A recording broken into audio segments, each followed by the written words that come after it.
जब मंजिल ही एक ना रहल तो रास्ता एक काहे रही। हम अपना रास्ता चल जाए और आप अपना रास्ता चल जाए।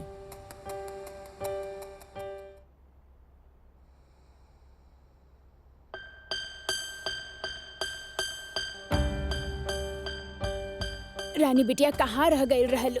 कब से फोन लगा रहल बानी तहरा के। अरे रानी, ये का तरीका बा बिटिया? कहाँ चल गए रे? पता बा हम कहाँ कहाँ ना ढूंढनी तो के। अरे वो बिरजू तो अभी तक वापस नहीं खे आई।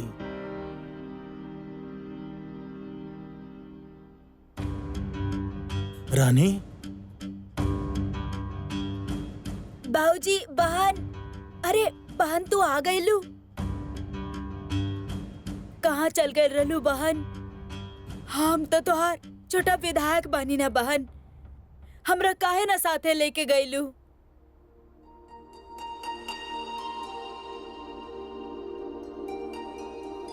रो मत बहन, रो मत।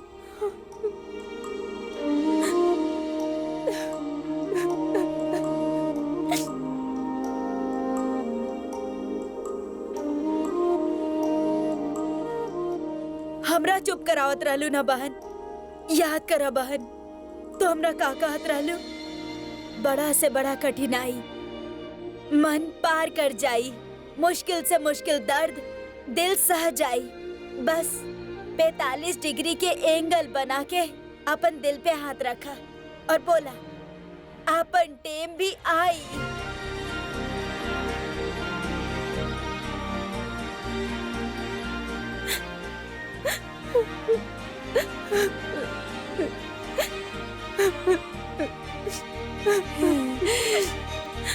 रोला बिटिया, जी भर के रोला। ये आंसू के साथ तहार दर्द भी बह जाई रे। बहुत कोशिश कहनी बिटिया, पर तहार दर्द ना समझ पैनी, ना पढ़ पैनी तहार दर्द के।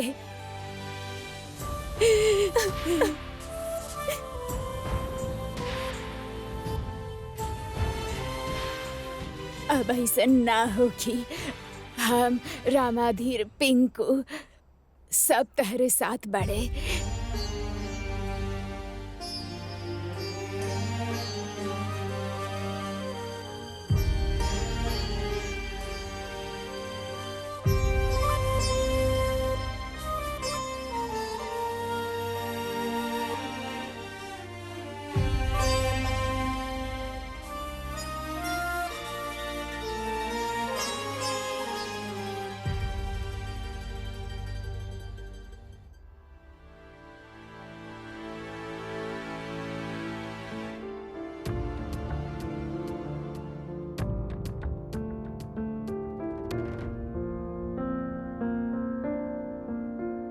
ये सब कहाँ गायब हो गए रानी आप?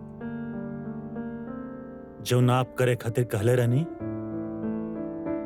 उहे कर गई रहनी। हम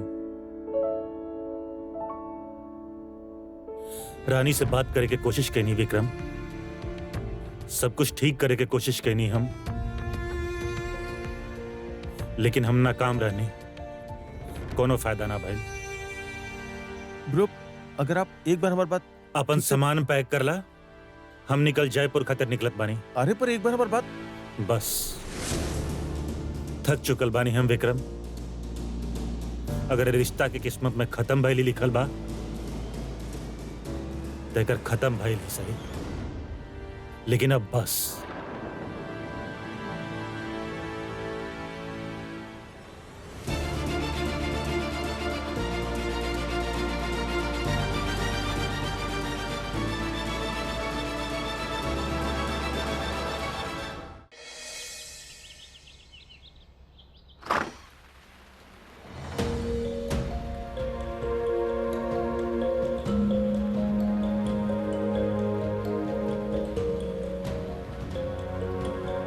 इनसे कही दा रानी, अब इनकर यहाँ स्वागत नहीं खे।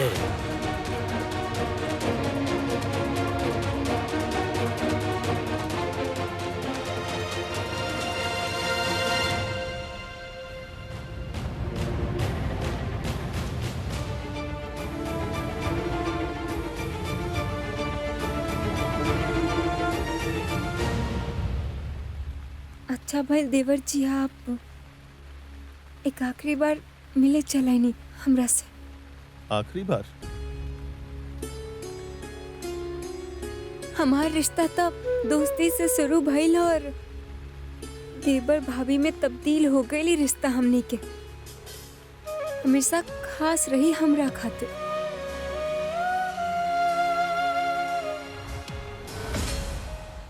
ब्रो फैसला ले ले बड़े कि हमने सब आज ही जयपुर वापस लौट जाए।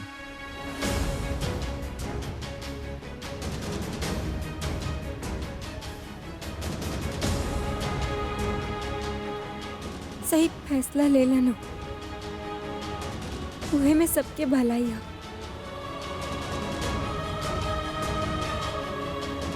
ये ब्रो आपके खातिर भेजले बड़े, एक बार प्लीज पढ़ ले। हब सुनल तो नहीं की चाहत, पर शायद पढ़े के मन कर जाए।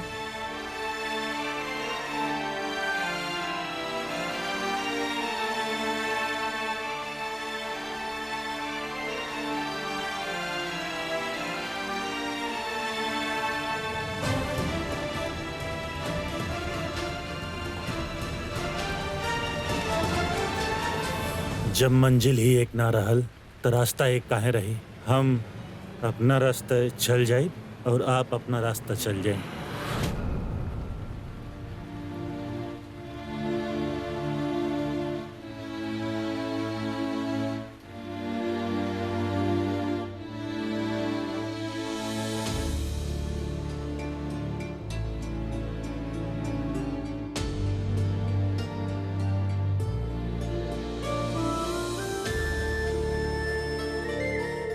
समझ नहीं खे आ रहल कहाँ से शुरू करी। हमार प्यारी रानी, हम तो ये भी नहीं खी जानत कि अब का बानी आप हमार, लेकिन हम समझ गए बानी कि जौन भी रहनी अब नहीं खी। हमनी के बीच सब ए हद तक बिगड़ गई बा कि ओके सुधार पाइल अब मुमकिन नहीं खे। और कोनो चीज के अगर सुधारल ना जा सकेला तो उसे दूर चल जाइल ही अच्छा बा। हम बलिया से जा रहल बानी और आपके जिंदगी से भी, और एगो एहसास साथ लेके जा रहल बानी रानी, कुछ पीछे छोड़ जाए के एहसास। कुछ छूट गई हा, बार बार ही ख्याल हमके सता रहा। फिर जो अच्छा पल आपके संग बितेनी, ओके बारे में सोच के अपन दिल बहला लेवेनी। आपके हमार खट्टा मीठा रिश्ता, खट्टी मीठी याद, जितना भी साथ रहे हमरा खातिर अद्भुत रहे। छोटा रहे मगर जिंदगी के सबसे खूबसूरत सफर है। फिर एक एक काहे कड़वाहट भरा मोड़ पर छोड़ रहल बानी हमने। जब एक दूसरा के याद करही के बाद तो काहे ना एगो अच्छा याद दिहल जाए। जौन भइल सब भुला के काहे ना एगो नया याद बनावल जाए।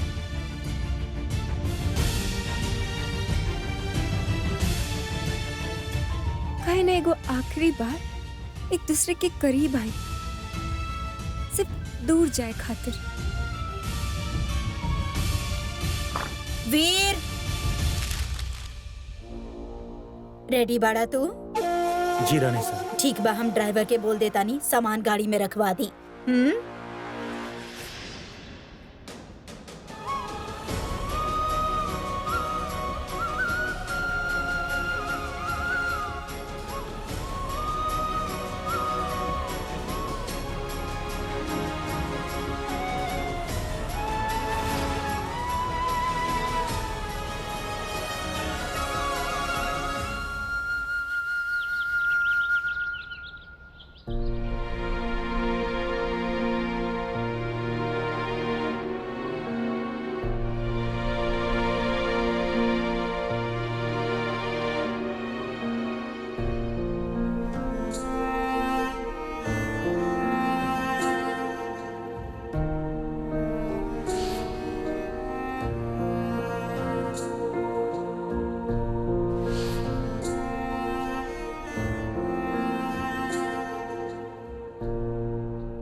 कब आई?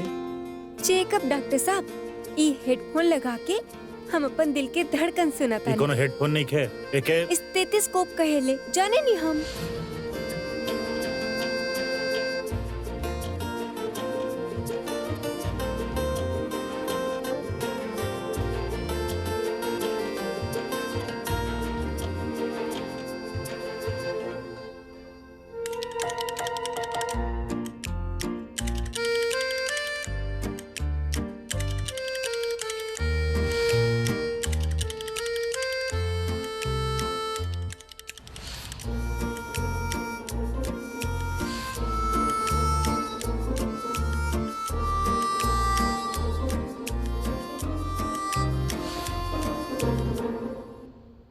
अभी याद के हमेशा संजो के रखब डॉक्टर साहब।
थैंक यू रानी।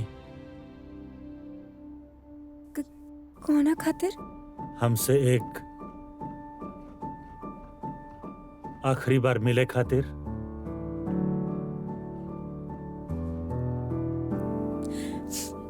फिर तब हमके आपके थंकू कहे के चाहे।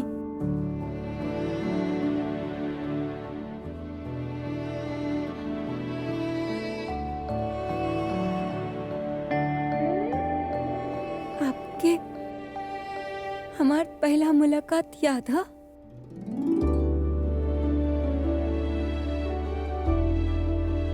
साढ़े 16 घंटा बस में सफर करके जयपुर के धरती पे कदम रखले रहनी हम, और फिर गलती आपके रहल, लेकिन आज तक भी इल्जाम हमरे पर बा। हमार काम ऐसन बा कि हम रोज खून देखे नहीं, लेकिन कभी ई ना सोचले रहनी हम कि केहू ऐसन हमरा जिंदगी में आई जेके खुद के खून देखल इतना मुश्किल हो जाए कि वो बेहोश हो जाए। हम तो आपके खड़ूस समझ के आप पे बरसत रहनी, लेकिन आप तो हमके घर ही ले गई नहीं। फिर हम खड़ूस लगल बन भईनी कि आज भी हुए बानी? ना ना, वो तो हम बहुत पहले ही जान गए रहने कि आप अपना नारियल जैसन बने, बाहर से सख्त और अंदर से मलाई जैसन। पर बुड़बक जयराजा बाबू न जाने कितना परेशान कर देनी हूँ हमके। उनकरा से बड़ा बुड़बक आज तक न देखनी हम। तबे तो वो हालत कहनी होकर हम एक बार ना कई बार।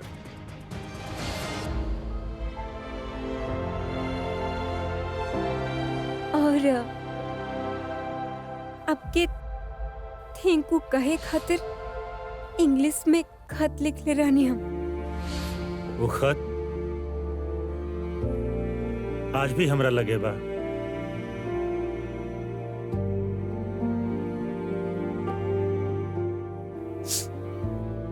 पर वो काफी ना रहे डॉक्टर साहब। आप हमरा खातिर इतना कुछ कहनी, ओके बदले में एक थैंक यू, एक खत बहुत छोटा है।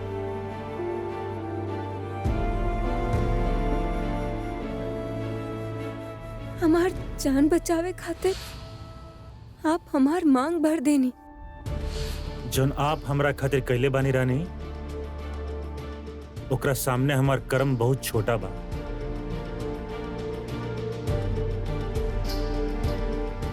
बड़ा दिल वाला इंसान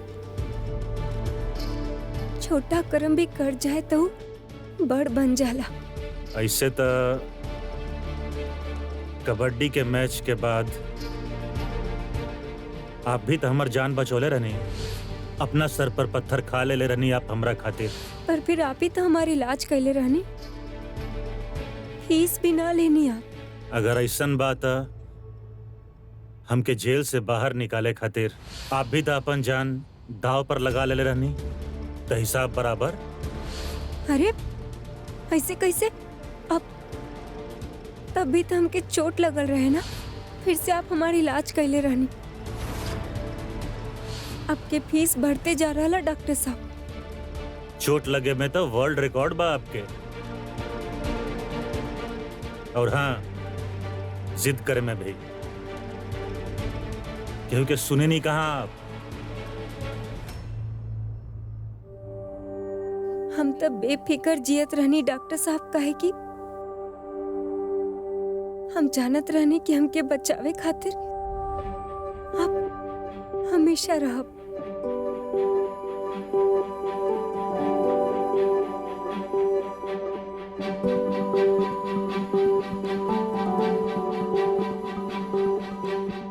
लेकिन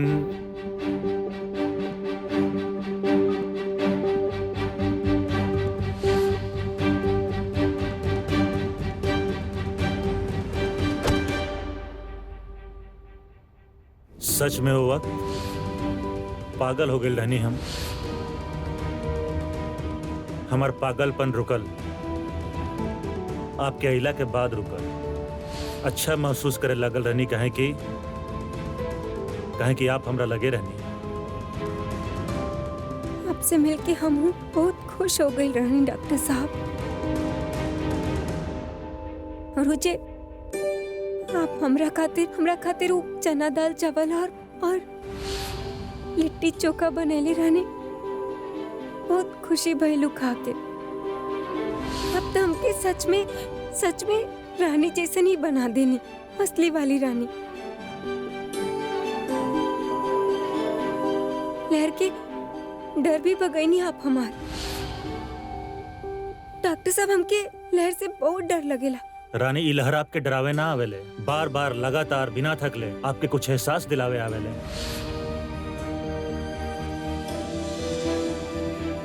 बहुत अच्छा लगल हमके गोवा।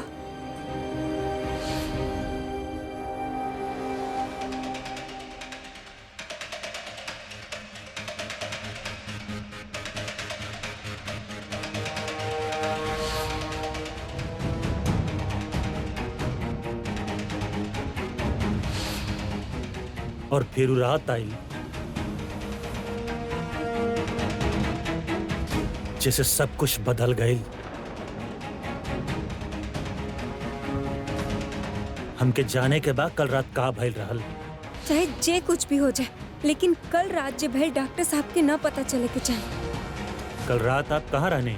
हम आपके साथ आपके कमरा में ही रहनी, और कहाँ हो खब।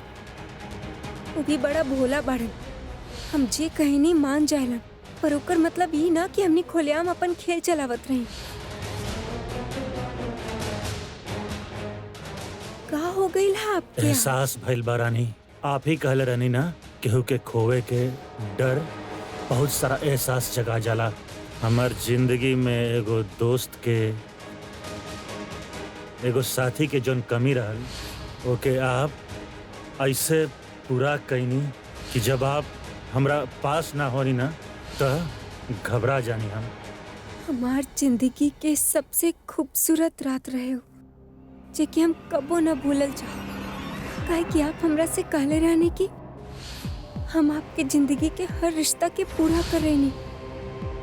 बहुत खास महसूस करेले रहनी आप हमके, करीब रहनी हम डॉक्टर साहब, एक दूसरे की आंख में डूबल, कहीं ना कहीं सब समझ पावत रहनी हम। ऐसा लगल कि एक कड़ी से जुड़ गए रहनी हम, जे कब्बो ना टूटी। एक हो गए रहनी हमनी डॉक्टर साहब।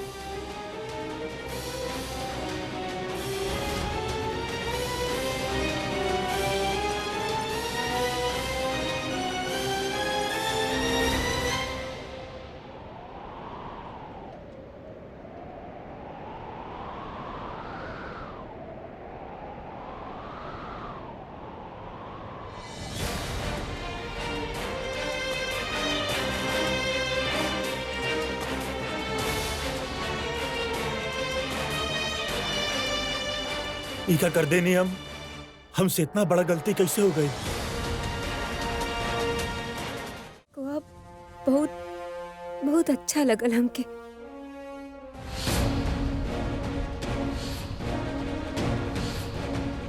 और फिर रात आइल जैसे सब कुछ बदल गई। हमार जिंदगी में एगो दोस्त के, एगो साथी के जोन कमी रहल ओके आप ऐसे पूरा कैनी कि जब आप हमरा पास ना होनी ना तो घबरा जानी हम। हमार जिंदगी के सबसे खूबसूरत रात रहे हो, जे कि हम कबो न भूलल चाहब।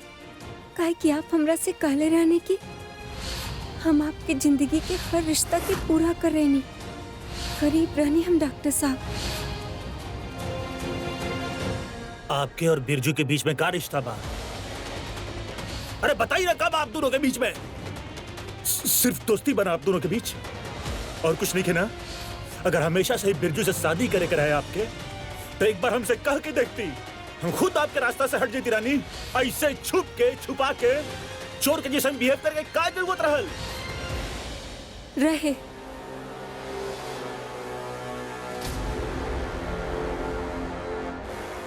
मगर अब हमनी के रिश्ता एक कदर बिखर गई है कि एक जोड़ल बहुत मुश्किल है।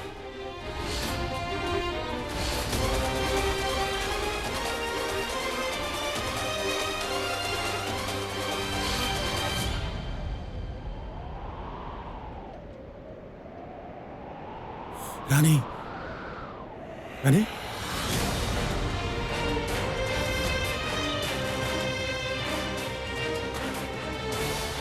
ओ रात रानी बिरजू के साथ ना हमरा संग रहल।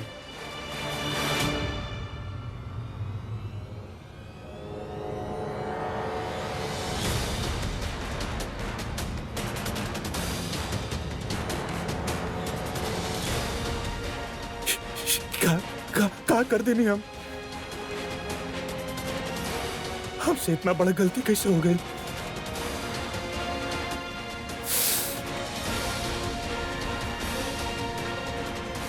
सब चीज के बिखरना आदत से नहीं हम। रानी से बात करके पड़ी हमके, रानी से बात करके पड़ी।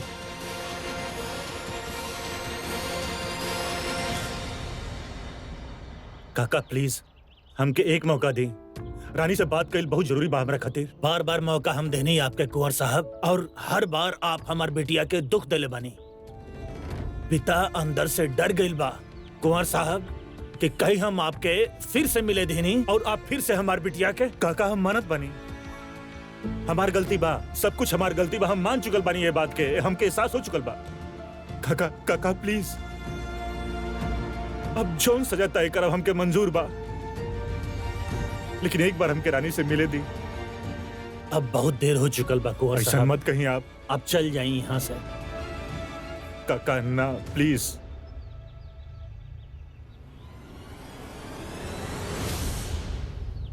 काका कहनी ना आप हमके, हम माने नहीं भी दिल से, तब तक फिर सही सलाह देब ना आप। एक पल खातिर आप भूल जाएं कि आप रानी के पति बानी।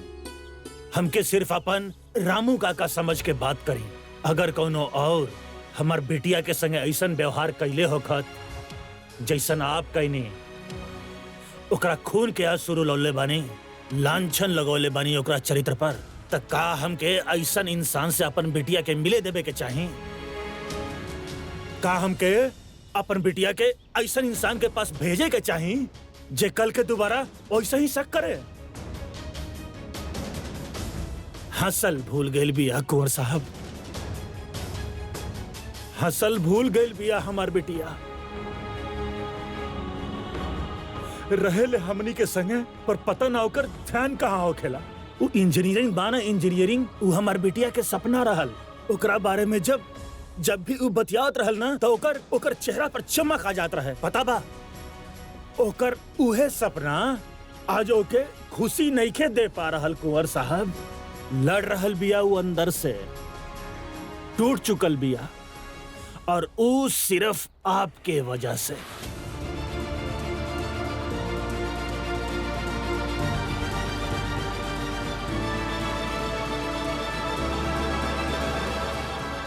सब दोष आप अपना सर पर मत ली। कहे कि का बा कि चोट सिर्फ आप नहीं पहुंचौले हमार बिटिया के, आपके पूरा परिवार पहुंचौले बा। बिरजू और रानी बचपन के दोस्त बड़े। उन दोनों के पवित्र रिश्ता पर आपके और रानी शाह के गंदा सोच, पैसा खातिर बियाह कैलस न आपसे, आपके फसौलस। वाह, समस्या का बा कुंवर साहब पता बा? एगो मर्द जौन होखेला, ओकर अहंकार, ओकर मन, उ यहाँ विराजमान होके के लायक होखेला। पर उ ई भूल जाला कि औरत के आत्मसम्मान के ऊपर ना कबो कोनो चीज बिया, ना कबो कोनो चीज होखी। और आप हमार रानी बेटिया के आत्मसम्मान के ठेस पहुंचौले बानी। और जब एगो औरत के आत्मसम्मान के ठेस पहुंचेला ना कुंवर साहब, तब दुनिया के कौनो बाप ना कौनो पति उ ठीक कर पावेला,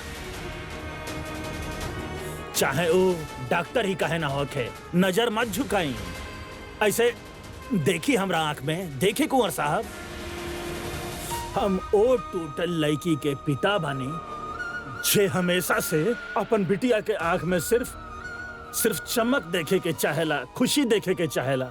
और हम अगर हमार बिटिया के हंसा ना सकेनी ना, तो आपसे मिलवा के ओके दुखी भी ना होके दे। चल जाई कुंवर साहब।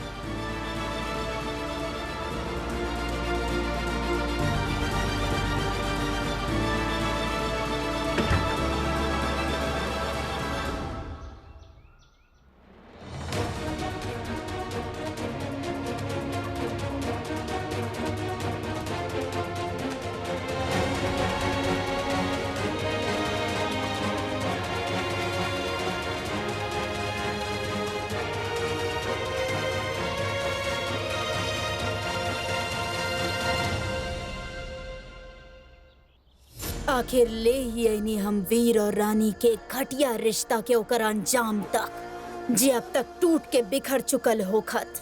और वीर अवते हो कि अपन टूटल दिल के साथ वापस हमार शरण में। रानी साहब, रिलैक्स, हम जानतानी आपके बलिया छोड़ के जाए के जल्दी बा, हमरा के भी बा। बस वीर के इंतजार कर रहल बानी, अवते हो। इंतजार बेकार बा रानी साहब, उ ना आई। का मतलब बा तोहार? आप एजा से निकले के प्लान बने नहीं रानी साहब, लेकिन वीर तेजा रुके के प्लान बना ले बा। का बकवास कर रहल बड़ा? वीर अभी ये रहे, अपन सामान पैक करत रही, आवत हुई। लेकिन तबले ओकरा कुछ ना पता रहे रानी साहब। हमरा खातिर जो आदमी काम करेला वो हमरा के बतैलस कि वीर के सब कुछ सच पता चल गइल बा। हमनी के खेल खत्म हो गइल रानी साहब।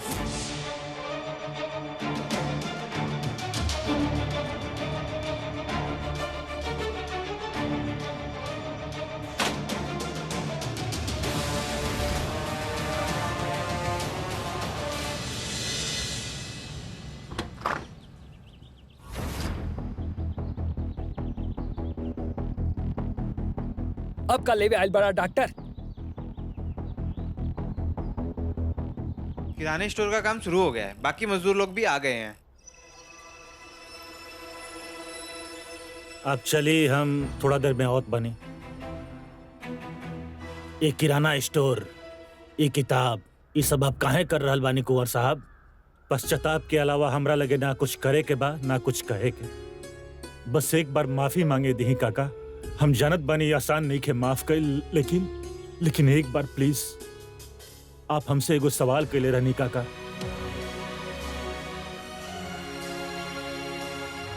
कि जौन शख्स आपके बेटी के इतना दर्द दिले बा उस शख्स के संगे हम का करती? काका वो जानत बानी वो हम ही बानी। रानी से बात करे खातिर, उसे माफी मांगे खातिर तड़प रहल बानी काका। प्लीज हमके इजाजत दी।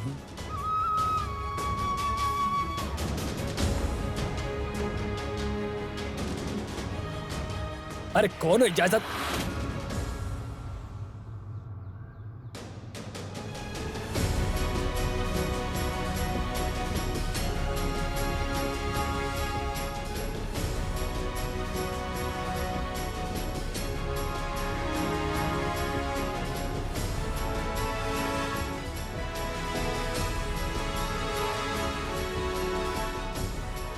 ठीक बा, पर ये आखिरी बार बा कुंवर साहब।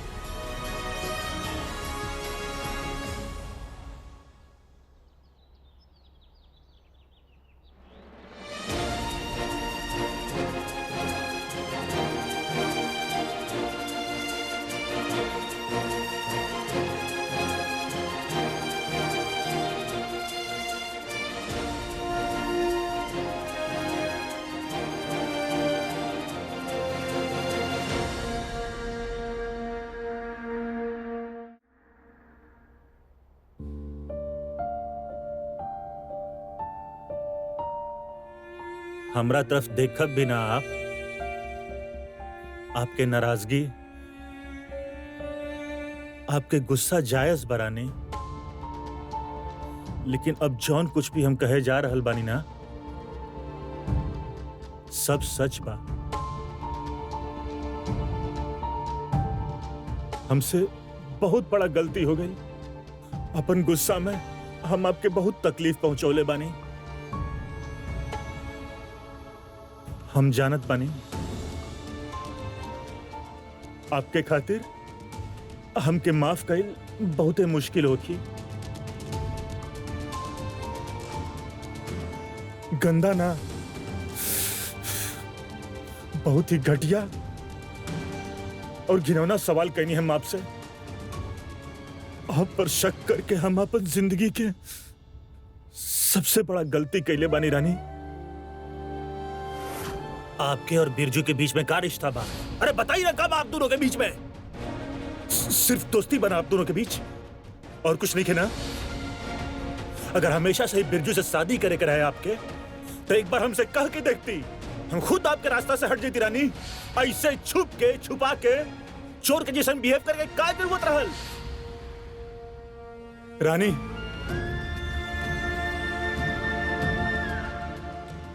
हमके हमार गलती के एहसास हो चुकल बा।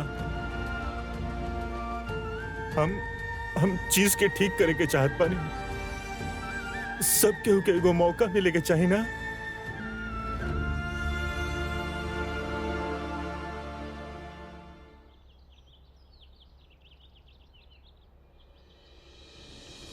अरे काका, ये डॉक्टर तमाशा शुरू कर देले बा और अब खड़े खड़े देखा तनी बस। हम नहीं खी जानत बिरजू वो का बात कर रहल बड़े और का होखी आगे। इस सही गलत के फैसला हमार ना रानी के बा, करे दा उनके बात। वो रात जौन कुछ भी हमनी के बीच में भइल रहल, जौन बात हमनी के कैले रहनी, जौन लम्हा हमनी के बितौनी, हमके वो सब याद आ गेल बा।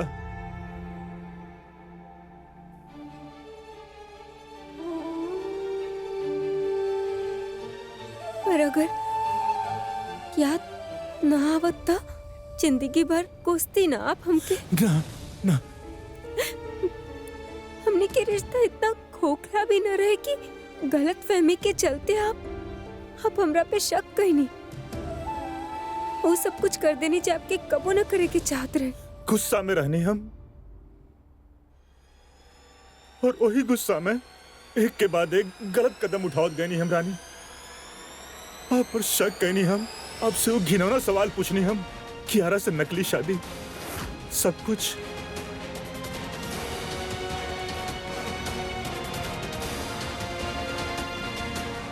बात कियारा जी और आपकी नकली शादी की नहीं खे, बात हा तो सिर्फ आपकी हम पर शक कर, जिसके कारण हम पूरी तरह से टूट चुकल बानी और अब आप पे भरोसा न कर सकत आनी। रानी हम आपके आगे हाथ जोड़ के अपन गलती खातिर माफी मांगत बानी। हमके माफ कर दी प्लीज। ये सब मत करिए डॉक्टर साहब। आप हम आपसे वादा करत बानी कि आज के बाद जैसन कबो ना होखी रानी। रानी, आज से आपके हर सपना हमार होखी। आपके इंजीनियर बने के सपना, रमाधीर किराना स्टोर खोले के सपना, हमने साथ मिलके सब पूरा कर जाए।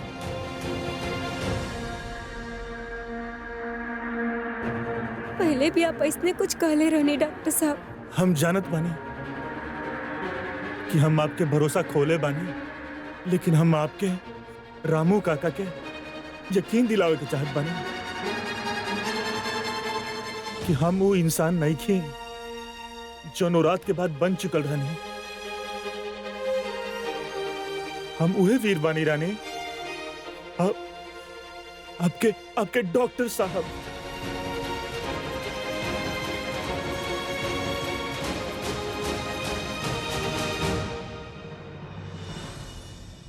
इस शहरी जाल बुनल जाता और आप दुनिया में फंस जाता नहीं, लेकिन हम बेवकूफ नहीं की। अभी बताओ तनी एकरा के। अब चला डॉक्टर। बिरजू, जितना बात तारा के करे के रहल तू कर चुकला। अभी जन ना रुक पा तू, अब तू निकल ले जैसे।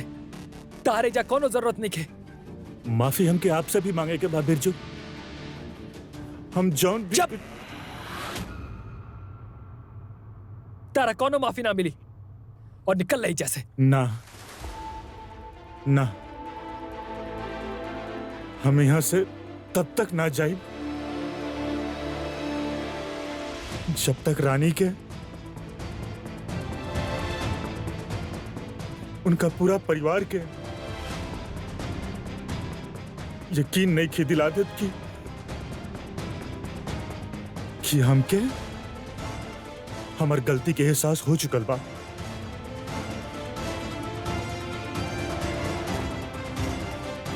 ना जाइब हम, ना जाइब।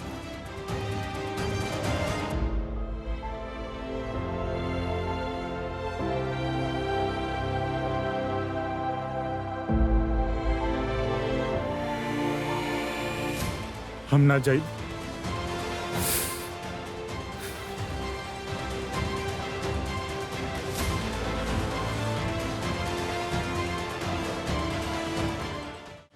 यार मी एको नंबर के फ्रॉड बरानी। ई तरह से जौन कुछ भी कहलस ओकरा बात पे विश्वास करके गलती मत करिहा। तारा के ठीक हो देख जलता ससुरा, तबे वापस चल आइल तारा के फिर से बर्बाद करे खातिर।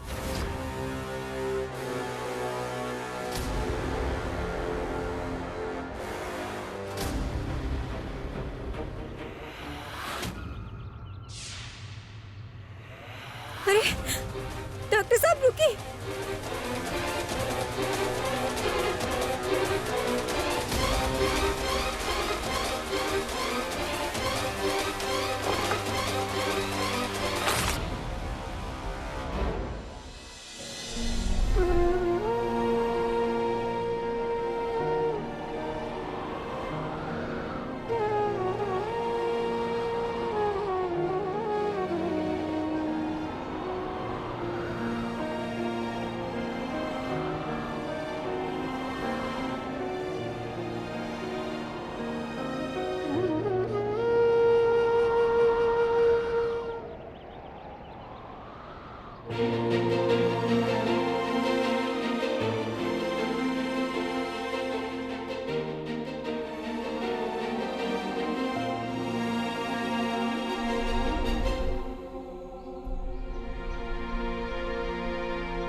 रानी, हम जानत बानी कि आपके सब कुछ भुला के हमके माफ कैले इतना आसान ना होगी। लेकिन रानी, आपके प्यार वो आपके हमके कबो भूले ना दी।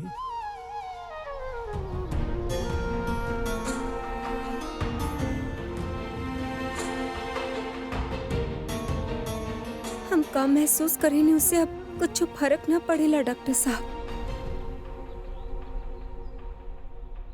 काहे कि हमारे अंदर अब डर बैठ गईला। इधर आप जे कहनी उछलते हमके डर लगेला कि ना जाने अगले सुबह का हो जाए। जैसे वो दिन भयल रहे, हमार दिल में आज भी आपके खातिर उहे जगह पर हमार जगह के लेके डर बैठ गईला मन में। न जाने कब आप फिर हमार दिल दुखा दी, फिर हमके तकलीफ दी। ना रानी, जॉन भइल वैसन दोबारा कबो ना होगी। हम ना जाने नहीं डॉक्टर साहब, हम आप पे भरोसा करे चाहता नहीं, मगर